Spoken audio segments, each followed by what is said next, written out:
La Chine plus que jamais aux côtés du Mali, 7 milliards de francs CFA, le montant d'un important lot de matériel pour nos forces de sécurité, la santé, l'assainissement et du matériel numérique professionnel de sonorisation. La cérémonie de remise était au palais de Koulouba sous la présidence du président de la République. Le Conseil économique et social a un nouveau président, il s'appelle Dr Boulkassoum Haïdara, élu pour un mandat de 5 ans avec 39 voix sur 54. Boulkassoum Haïdara avait en face de lui 3 autres candidats. Mesdames et messieurs, nous sommes lundi 20 avril. Bonsoir et bienvenue dans ce journal. Je vous le disais donc dans les titres, c'est près de 7 milliards de nos francs. C'est la valeur d'un important matériel offert par la Chine à notre pays. Le don composé de motos, notamment pour nos forces de sécurité, de voitures limousines et de camions d'assainissement, entre autres. La remise officielle s'est déroulée cet après-midi. C'était à Koulouba sous la présidence du président de la République, Ibrahim Boubacar Keïta. Nous aurons le reportage de Ibrahima Traoré au cours de ce journal. Le processus de paix et de réconciliation ne peut être pris en otage par quiconque. Ceux qui constitueront des obstacles à cela s'exposeront à des sanctions. Cette position de la médiation internationale a été réaffirmée cet après-midi par le ministre des Affaires étrangères et son collègue en charge de la reconstruction du Nord. Les membres du gouvernement étaient face à la presse pour parler justement de la date du 15 mai, date qui a été retenue pour la signature de l'accord de Bamako. Mohamed Diarra a suivi ce point de presse, son compte-rendu. Offensive médiatique des ministres en charge des affaires étrangères et celui en charge de l'action humanitaire et de la reconstruction du Nord. Les 2 membres du gouvernement ont entretenu les journalistes des derniers développements du processus d'Alger. Après le rendez-vous manqué du 15 avril de la coordination des mouvements de l'Azawad, la médiation internationale a fixé la date du 15 mai pour la signature de l'accord de paix et de réconciliation à Bamako. Et pour les ministres, la dynamique de paix est déjà enclenchée et ceux qui hésitent encore prendront le train en marche. Nous n'avons jamais perdu espoir que les frères, à un moment ou à un autre, se déterminent et prennent le train de la paix. Parce que le train, comme vous le savez, a quitté la gare. Et ça, c'est une donnée importante. La médiation reconnaît désormais qu'aucun groupe, aucun individu ne pourrait prendre le processus en otage. Quitte de ceux qui n'auront pas signé à la date du 15 mai, question des journalistes. Après le 15 mai, des accords doivent être mis en œuvre. Ceux qui n'auront pas signé auront décidé de se mettre hors du processus et auront accepté de se faire appeler les ennemis de la paix et d'être traités comme cela se doit. C'est cela l'élément qui est important. Vouloir aujourd'hui savoir pourquoi ils n'ont pas paraphé, s'ils ne paraphaient pas, qu'est-ce qui va se passer, vous voyez, ça relève un peu de la géomancie. À compter de cette date aussi, la médiation a indiqué que pour les partis, ou en tout cas les personnes, ou les groupes, ou les individus qui vont constituer des obstacles à la paix, s'exposer aussi à des conséquences. Et que cette situation sera référée aux instances appropriées, notamment au niveau de l'Union africaine et du Conseil de sécurité des Nations Unies, qui a la responsabilité pour le maintien de la paix et de la sécurité. Il y a quand même le comité de suivi international qui sera en place, qui va constituer une garantie pour l'application de l'accord, parce que des engagements auraient été pris. Et ces engagements, chacun le prendra en toute responsabilité. Personne n'est forcé à prendre un engagement. Donc c'est difficile de dire que c'est le couteau sous... Personne n'a le couteau sous la gorge. Donc on a un certain nombre d'objectifs, on se bat par rapport à ces objectifs. La deuxième chose, c'est que l'application de l'accord dépend essentiellement de la bonne foi, mais aussi de la confiance entre les parties, avec la compréhension que la confiance n'est pas une destination, elle se construit chaque jour. Donc nous avons la responsabilité avec nos frères, parce qu'il s'agit de nos frères, hein, quels qu'ils soient. Il s'agit de frères et de sœurs, nous sommes tous maliens. et que nous aurons cette responsabilité de renforcer cette confiance au quotidien et pour pouvoir bâtir le pays.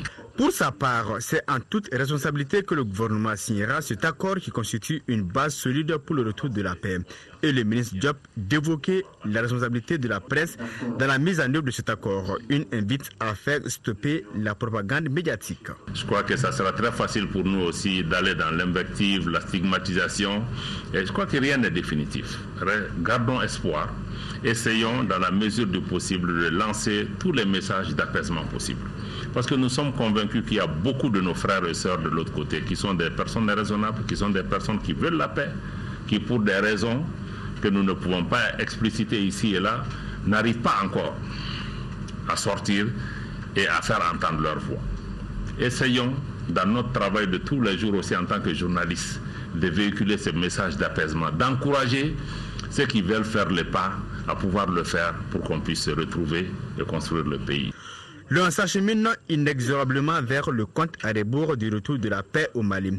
Et la date du 15 mai marquera certainement un tournant décisif dans ce processus. Vous pourrez suivre l'intervention en bas-manant du ministre des Affaires étrangères, le ministre Abdoulaye Diop, demain après le journal de 20h. Je vous le disais, la Chine, plus que jamais aux côtés du Mali, 7 milliards de francs CFA, c'est le montant d'un important matériel, la valeur d'un important matériel offert par la Chine à notre pays. Le don est composé de motos pour les forces de sécurité, de voitures limousines et des camions d'assainissement. La remise officielle s'est déroulée au palais de Koulouba. C'était sous la présidence du président de la République, Ibrahim Boubacar Keïta. On fait le point avec Ibrahima Traoré. Encore un geste d'amitié et de solidarité de la Chine envers le Mali. Elle vient de renforcer les capacités des forces de sécurité du pays avec une centaine de motos. L'administration reçoit une dizaine de voitures limousines.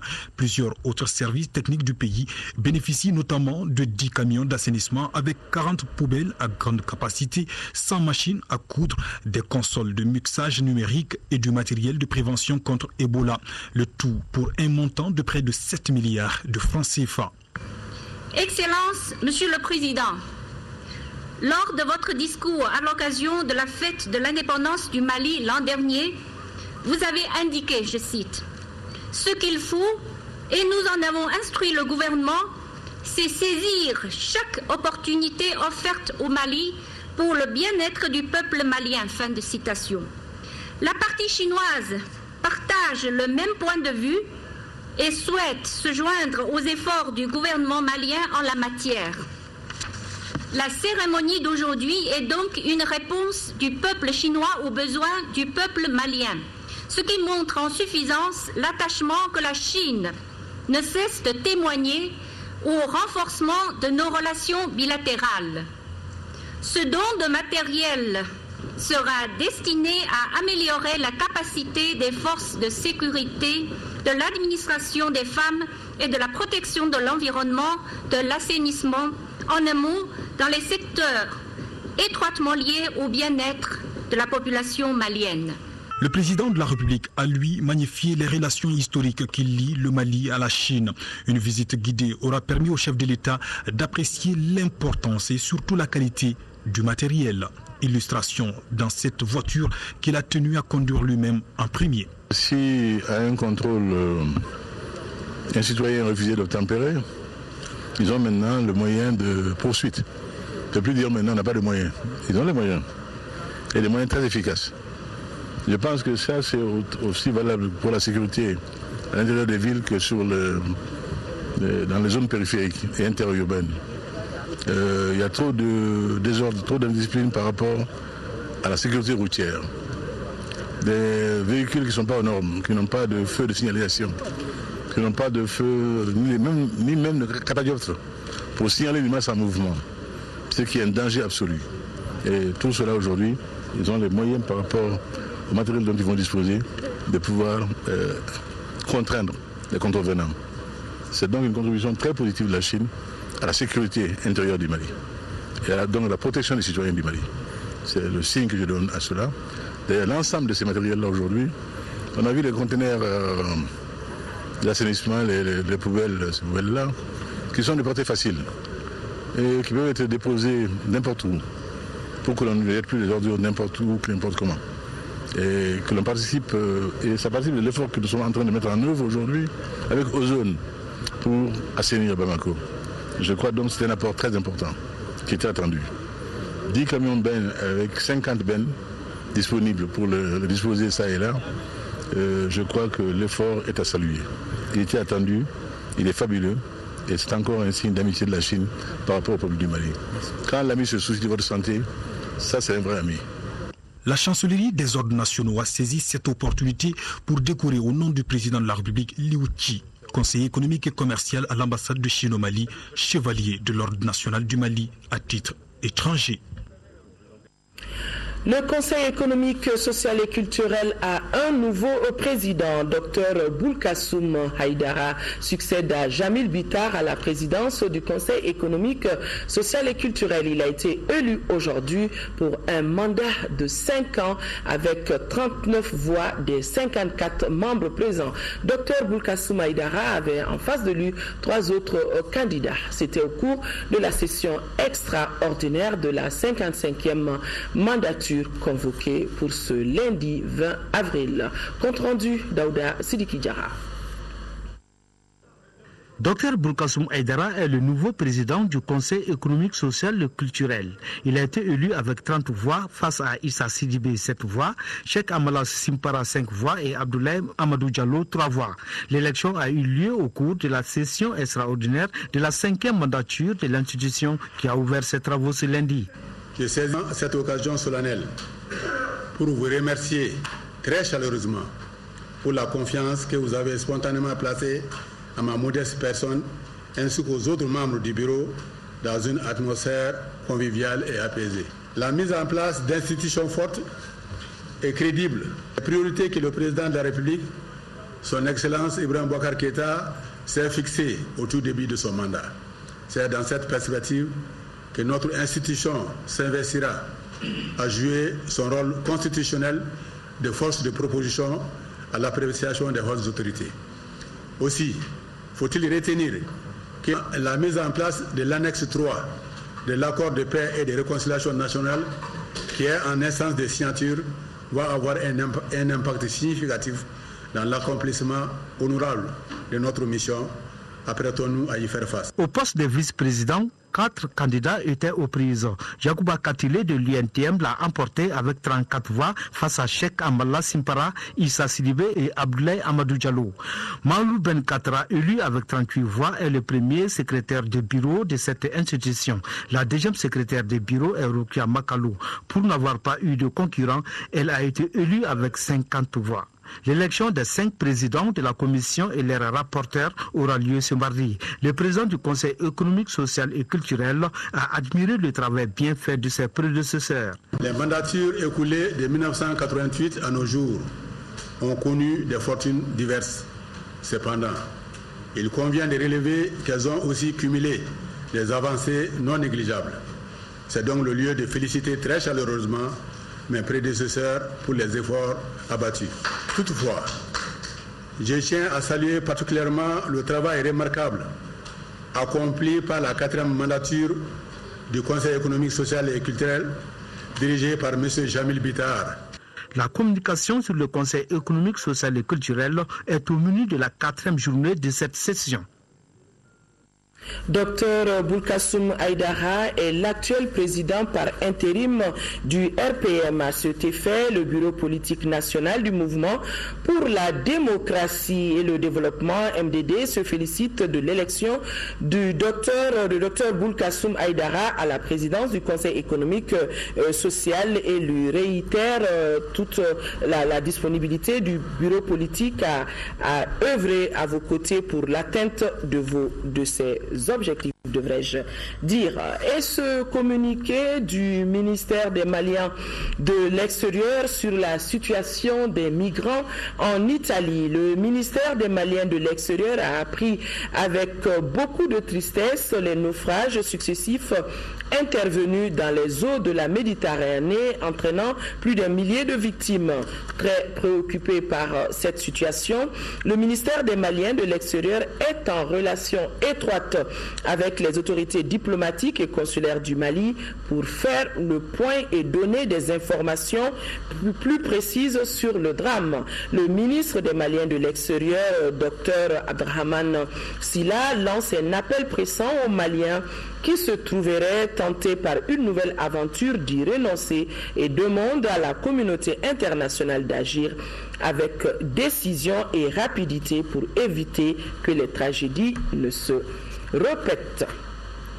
La rencontre des bailleurs de partenariat de Ouagadougou sur le plan d'action national de la planification familiale a débuté ce matin ici à Bamako. L'objectif de la réunion est d'évaluer les progrès réalisés dans la mise en œuvre du plan d'action de la planification familiale afin de faire le plaidoyer pour une plus grande prise en charge de la planification familiale dans les stratégies et politiques des gouvernements. Reportage Rachel Tessougué. Si le rythme de croissance démographique est maintenu à 2,8% par an, le Mali devrait compter plus de 36 millions d'habitants d'ici 2035, ce qui entraînera des conséquences sur tous les secteurs de développement socio-économique tels que la santé, l'éducation, le transport ou l'habitat. D'où la nécessité d'une telle rencontre qui a pour objectif majeur d'informer suffisamment sur la planification familiale et de susciter des échanges en vue de faciliter sa mise en œuvre. Le Mali est signataire de ce qu'on appelle le partenariat de Ouagadougou, qui regroupe 9 pays de l'Afrique de l'Ouest, d'expression française, et qui tiennent à repositionner la planification familiale dans leurs objectifs de développement. Nous avons donc l'honneur de recevoir ici une mission des partenaires clés de ce partenariat, pour venir un peu s'enquérir de l'expérience du Mali. Le gouvernement du Mali estime que le repositionnement de la planification familiale dans son agenda politique est un véritable enjeu en matière de lutte contre la pauvreté, d'équité et de développement durable. Le taux de prévalence contraceptive pour les méthodes modernes, à peine 10%, est très préoccupant. C'est fort de ce constat que le Mali s'est résolument engagé dans le repositionnement de la PF et organise annuellement depuis 2005 des campagnes nationales en faveur de la promotion de la planification familiale. En ce mois d'avril, les bailleurs du partenariat de Ouagadougou s'intéressent particulièrement au Mali, au Sénégal, au Niger et au Burkina Faso. Ils se rendent dans ces 4 pays en vue de contribuer à la promotion de la planification familiale. Les mutualistes et la direction de la protection civile du Mali, en collaboration avec 8 autres pays africains, se sont retrouvés pour un atelier de quelques jours. Le thème de l'atelier est les stratégies d'extension de la protection sociale. Ces hommes et femmes ont pour souci de réduire la pauvreté en Afrique de l'Ouest, nous dit Mariam Sagara.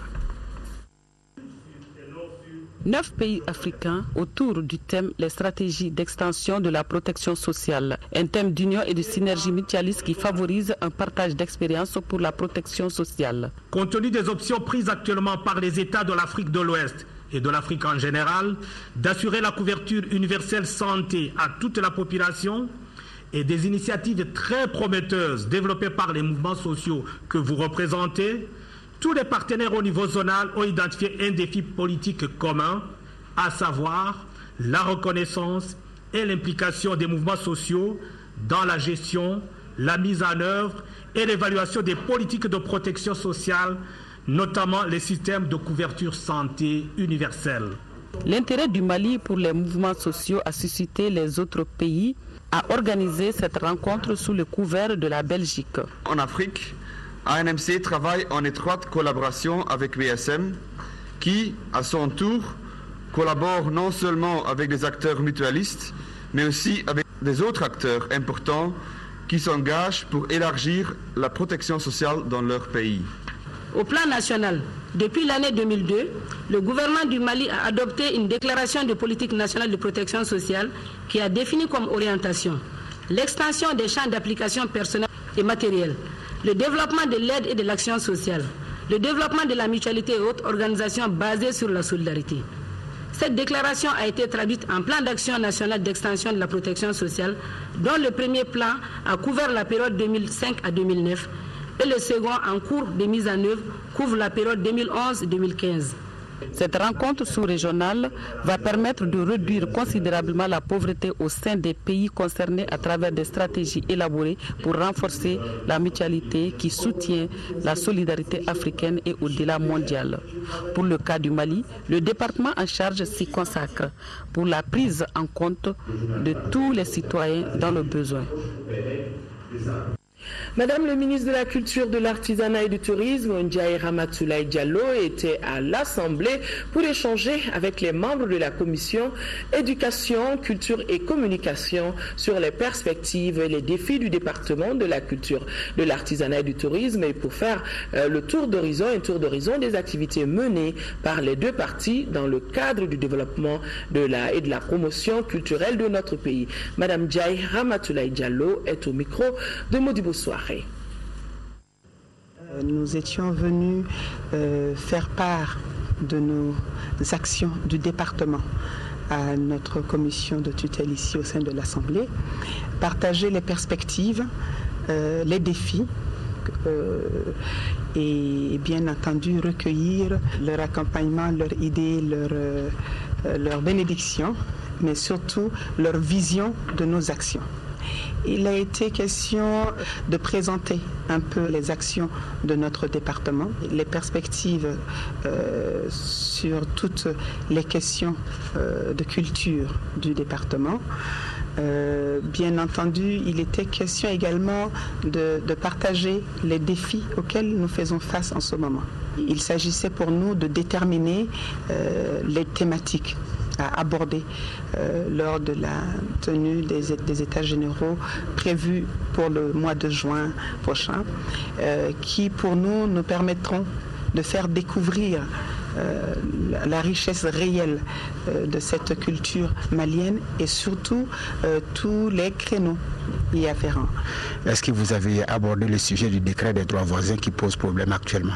Bien entendu, nous avons partagé notre vision de ce décret.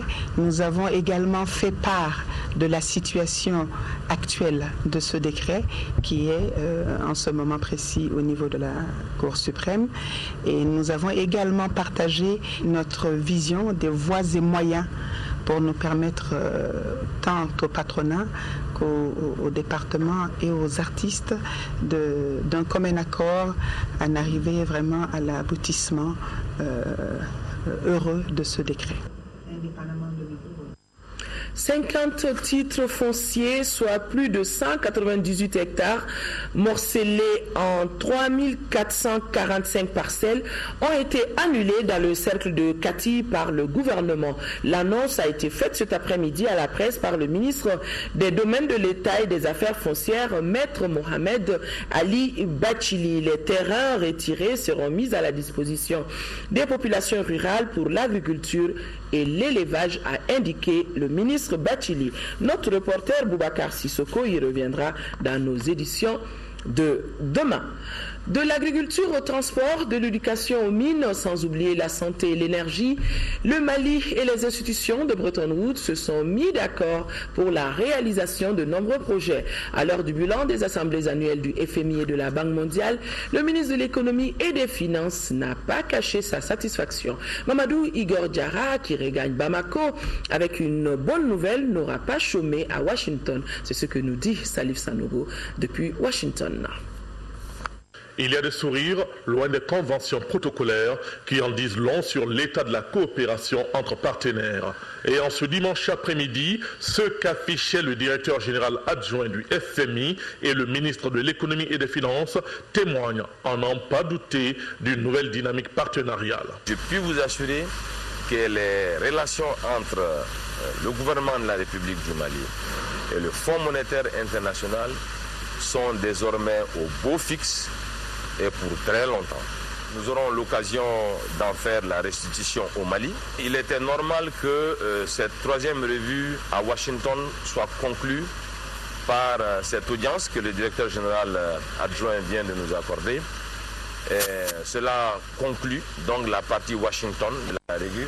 Dans un mois donc, le Mali et le FMI vont boucler la troisième revue sur la facilité élargie de crédit avec l'espoir de prendre un nouveau départ. Si les liens se réchauffent de ce côté-ci, au niveau de la Banque mondiale, c'est aussi l'entente cordiale.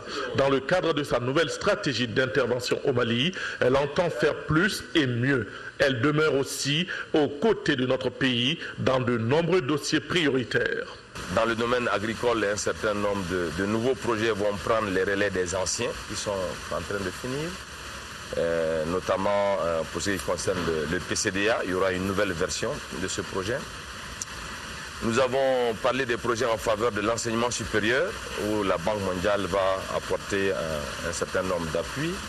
Nous avons parlé du chemin de fer, de la réhabilitation du chemin de fer avec le Sénégal dans le cadre d'un nouveau type de partenariat. Et enfin, nous avons parlé également de l'assistance qui pourrait être portée par la Banque mondiale au Mali dans le fameux programme DDR post-accord d'Alger. Après avoir marché des kilomètres dans les couloirs des institutions de Bretton Woods, serré des dizaines de mains et tenu des dizaines de discours, Mamadou Igor Diarra et son équipe bouclent ainsi un séjour d'une semaine riche et intense à la fois, avec de belles promesses à la clé.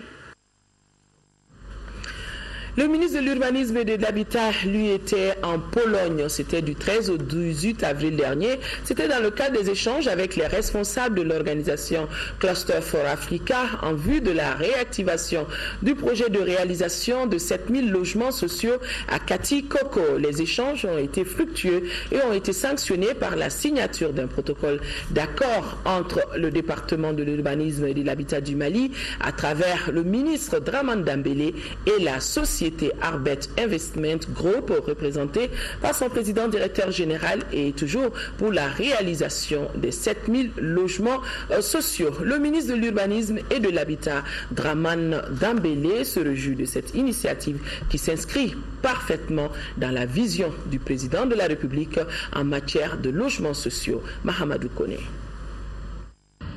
Sincèrement, moi je suis très ému en écoutant les témoignages entre deux amis. Et je voudrais attirer votre attention. C'est vrai, aujourd'hui on est dans un village planétaire. Dans notre culture, quand on coïncide avec la pluie, ça c'est déjà un bon signe. Aujourd'hui, le Mali a plus que besoin de RB.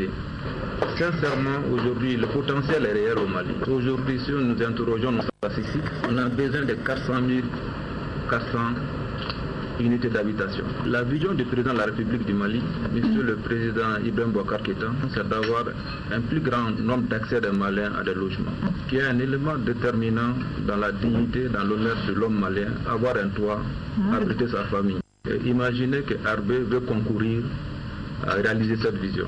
Tout simplement, je dis merci à Arbé. Je crois sincèrement que ce sera une belle aventure. Le ministre était accompagné, le ministre Dramane Dembélé était accompagné par son collègue du ministre des Maliens de l'extérieur, Dr Abdrahmane Silla, et les propos du ministre ont été recueillis par Mahamadou Kone. Lutte contre la corruption et la délinquance financière, le bureau du vérificateur général échange depuis ce matin avec les magistrats, les officiers et agents de la police judiciaire des pôles économiques et financiers sur les méthodes de la lutte anti-corruption. La rencontre, qui va durer 2 jours, regroupe les participants venus des régions de Kayes, Mopti et Bamako. Salimata Ndaou, notre reporter, était présente. Consolider le cadre de travail entre les acteurs du monde de la justice afin de combattre efficacement le phénomène de la corruption, c'est l'objectif de cette rencontre. Les magistrats chargés des poursuites, de l'instruction et du jugement des infractions de corruption économique et financière, ainsi que les assistants spécialisés, les officiers et agents de police judiciaire des pôles économiques et financiers vont au cours de ces assises apprendre à mieux exploiter les rapports de vérification. Nos vérifications financières qui portent sur les infractions économiques et financières, sur la corruption et autres, portent essentiellement sur les faits à dominance comptable et financière. Donc aujourd'hui, nous proposons aux magistrats un échange pour leur faire comprendre le processus d'élaboration d'abord du rapport de vérification en leur assurant que nous tenons compte de tous les standards internationaux. Nous sommes aussi soucieux de la liberté et du respect des droits de l'homme. Nous sommes soucieux de l'indépendance de la magistrature comme de l'indépendance du bureau du vérificateur régional et leur donner des outils en fait pour une meilleure exploitation de nos rapports de vérification. Le gouvernement qui a fait de la lutte contre la corruption l'une de ses priorités fonde beaucoup d'espoir sur cette nouvelle stratégie de lutte contre le phénomène initiée par le bureau du vérificateur général. Je voudrais réaffirmer avec insistance l'intérêt du gouvernement et particulièrement du ministère de la Justice au traitement des différents dossiers de dénonciation des faits constitutifs d'infraction à la loi pénale constatés à l'occasion des émissions de vérification des structures et administrations publiques assurant la gestion des fonds et des deniers publics. Je suis tout à fait d'avis avec vous qu'une collaboration judicieuse est aujourd'hui nécessaire. Cette rencontre entre le bureau du vérificateur général, les magistrats et la police judiciaire regroupe les professionnels venus de Caille, Mopti et Bamako et va durer 2 jours.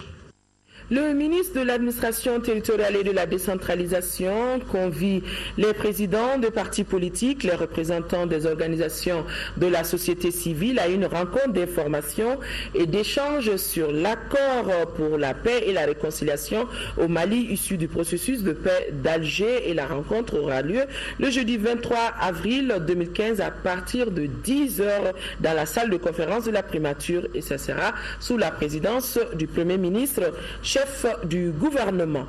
Dans le cadre de l'organisation de l'élection législative partielle dans la commune 5 du district de Bamako, le ministre de l'administration territoriale et de la décentralisation invite les mandataires des candidats indépendants à fournir au plus tard le mardi 21 avril, donc demain à 16h à la direction générale de l'administration du territoire, les logos en vue de la confection de la maquette du bulletin de vote. 6 pays producteurs de coton en Afrique de l'Ouest partageant les mêmes problèmes parasitaires et de gestion de la fertilité des sols sont en conclave ici à Bamako. C'est à la faveur de la 8e réunion bilan du programme régional de protection intégrée du cotonnier en Afrique. Et les échanges se tiennent à l'hôtel Olympe de Bamako. Reportage Fademba Keita. 8e réunion du programme régional de protection intégrée du cotonnier en Afrique de l'Ouest, 10e anniversaire du projet, 7 thématiques sur la table des pays membres, à savoir le point des résultats des recherches, le bilan des acquis de 2005 à 2015 et leur pérennisation, l'état de lieu des variétés cultivées, l'expérimentation du coton génétiquement modifié et la gestion de la résistance des ravageurs. L'objectif même du PAPICA, c'est de contribuer à la pérennisation de la production cotonnière en quantité et en qualité. Et pour pérenniser la production cotonnière, il y a des éléments phares sur lesquels on doit jouer. Vous savez, vous pouvez bien beau semer, bien fumer, avoir des capsules à un moment. Au Mali, la filière coton constitue la 2e source des recettes d'exportation après l'or et fait vivre plus de 4 millions de personnes. La rencontre doit donc permettre aux sociétés cotonnières, aux organisations des producteurs de coton, de maintenir la prime récemment allouée au coton malien.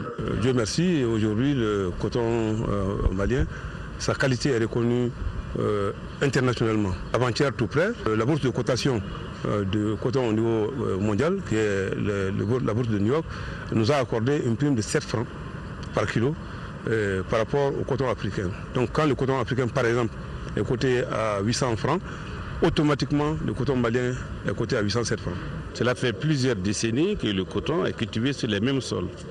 On a le sentiment que les sols se sont appauvris. Donc pris ensemble la problématique des productions et de productivité, liée en grande partie avec la fertilité des sols, et un 3e problème majeur est apparu cette année, la qualité des intrants. Le premier contrôle a révélé que 40% des intrants distribués dans la zone CMDT ne répondent pas aux normes. Signalons que les réunions bilan du PERPICA constituent des moments d'échange d'expériences fructueux entre les chercheurs et cadres des sociétés cotonnières des pays membres du programme. C'est pour mettre la filière à l'abri des facteurs endogènes de nature à handicaper son épanouissement. Participent à cette 8e réunion les délégués venus du Bénin, du Burkina Faso, de la Côte d'Ivoire, du Sénégal, du Togo et du Mali.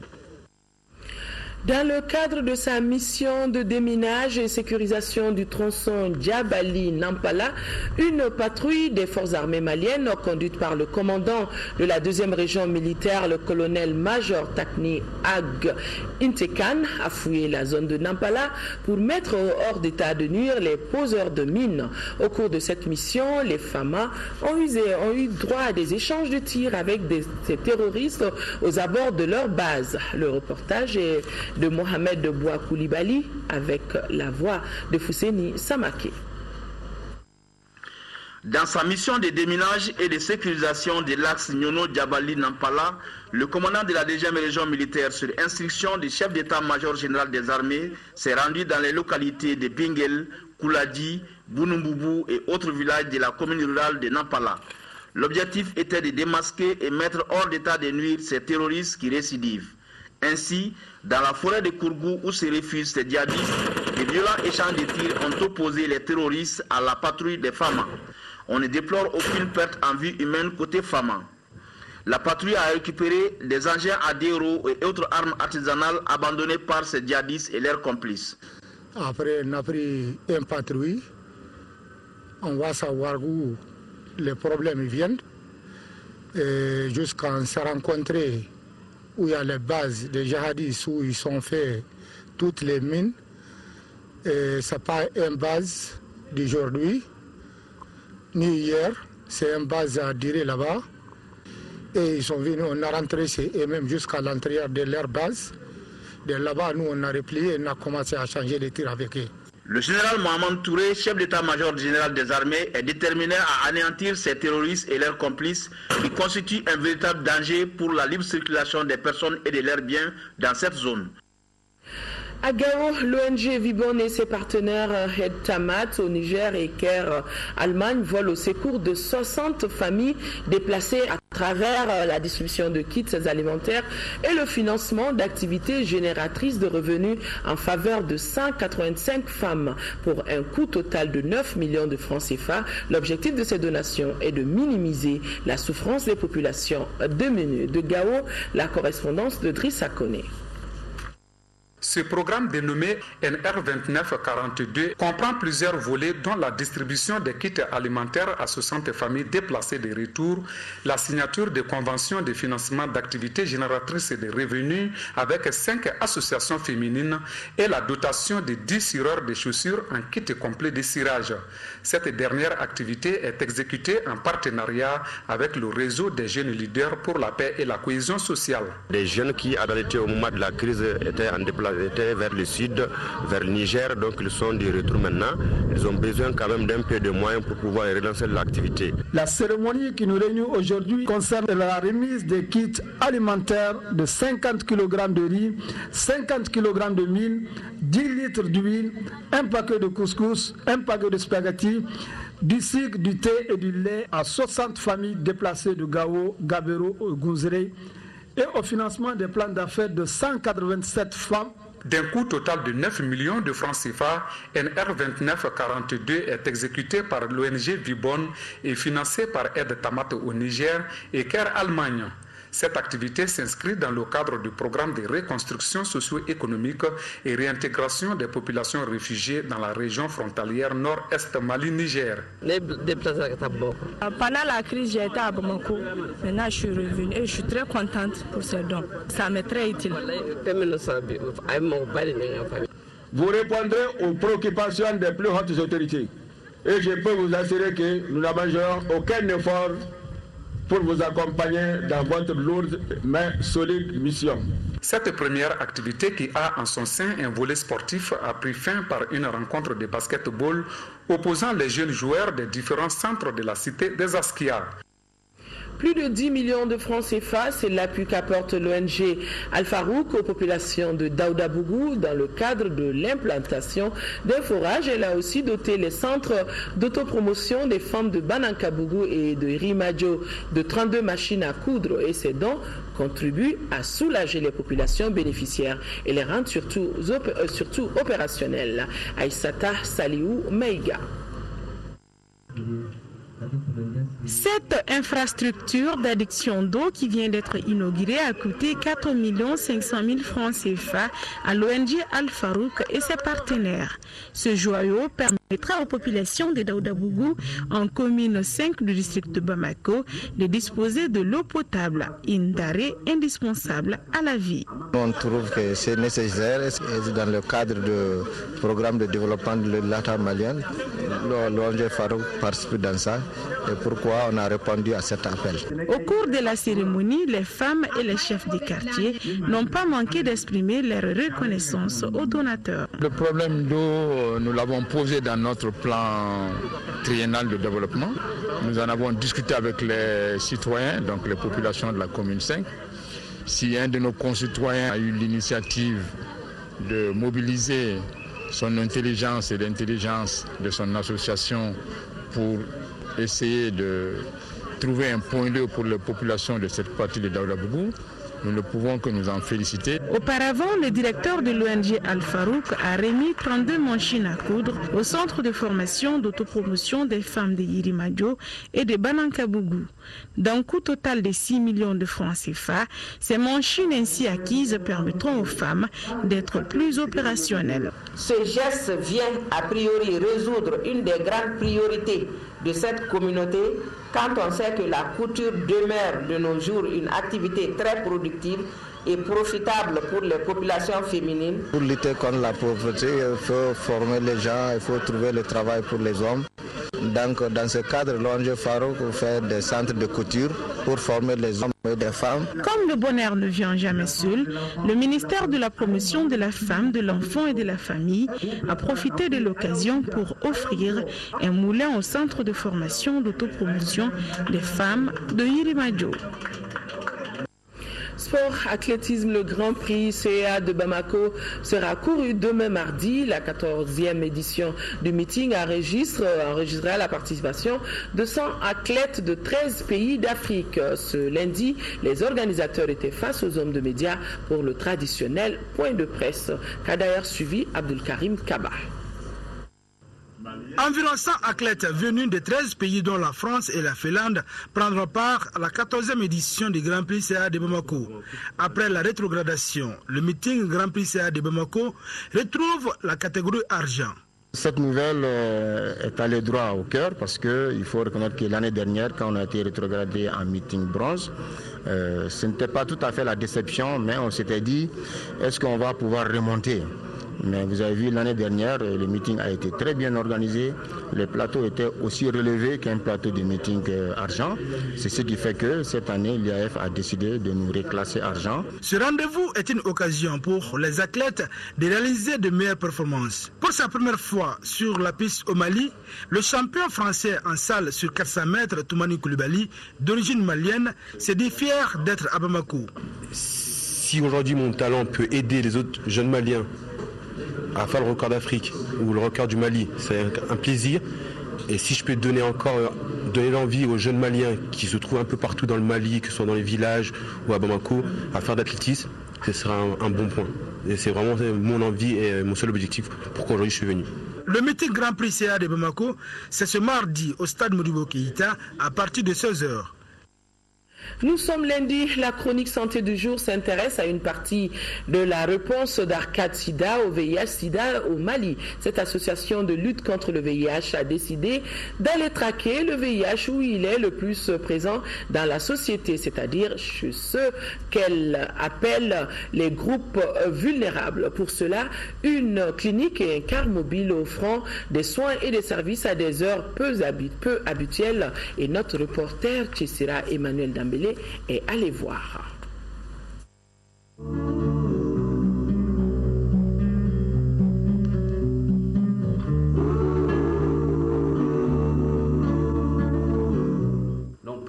Le constat a été fait après des études. Le VIH-Sida est en train d'évoluer. Son taux de prévalence est toujours plus élevé chez les homosexuels, les professionnels du sexe, les détenus et les utilisateurs de drogues injectables appelés groupes vulnérables. Ils sont vulnérables soit par le fait qu'ils ont un manque accru d'informations, soit ils n'ont pas accès aux soins, soit c'est des pratiques sexuelles qui sont là qui font que ces populations sont plus vulnérables que les autres. Ouais, aux infections sexuellement transmissibles et au VIH. Le Mali, on est à 1,1 de séroprévalence du VIH aujourd'hui. Mais les dernières données de l'enquête ISBS au Mali datent de 2009, mais les professionnels de sexe étaient à 24,3%. Ça veut dire quoi? Ça veut dire que quand tu prends au Mali la population générale, tu prends 1000 personnes, il y a 11 personnes qui ont le VIH. Par contre, quand tu prends ces sous-groupes-là, les professionnels de sexe, il y a 240 personnes qui ont le VIH. Arcade Sida, l'association de recherche, de communication et d'accompagnement à domicile des personnes vivant avec le VIH, propose un programme comme solution. La clinique Les Halles de Bamako est un élément de ce programme. Elle ouvre ses portes de 16h à minuit du mardi au samedi pour offrir gratuitement un paquet complet de soins liés au VIH et au Sida.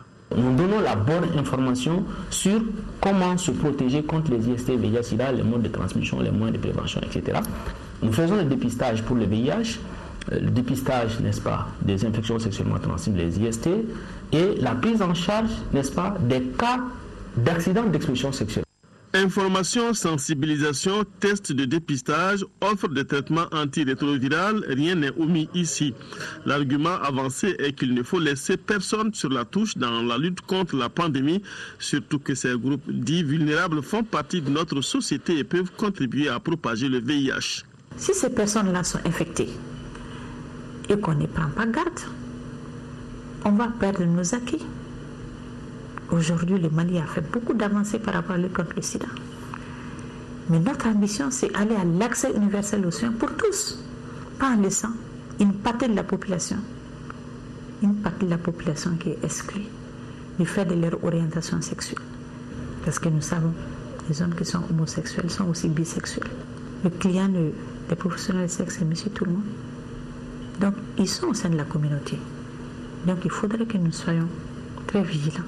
Ce dispositif est complété par un car clinique mobile sillonnant les soirs la ville de Bamako en quête de patients. Ces sorties sont préparées par des animateurs, des pères éducateurs qui sensibilisent sur les IST, le VIH et proposent au finish de profiter des services offerts par Arcade Sida. Quand nous on arrive avec le car mobile, donc ils rentrent une à une, donc nous on leur propose encore, c'est comme si on fait une petite counseling, donc pour un peu juste savoir qu'est-ce qu'ils vont faire, le dépistage, ça va nous amener où. Donc quand tu fais un dépistage, quelle est l'importance donc du dépistage. Donc on les explique ça. Une fois qu'ils acceptent, nous on fait le dépistage. Donc si on fait le dépistage, on leur communique le résultat. Si c'est un résultat négatif, on leur dit comment tu dois te comporter pour ne pas avoir les IST et le VIH. Et une fois que c'est un test positif, on les indique là où nous travaillons parce qu'on fait la prise en charge aussi des personnes vivant avec le VIH. Selon les données recueillies avec le car mobile, sur 10 tests effectués, au moins un cas est positif. Des statistiques qui encouragent les équipes de terrain et les convainquent tous les jours que le combat qu'ils mènent vaut la peine. Protéger tout le monde sans exception contre le VIH-Sida.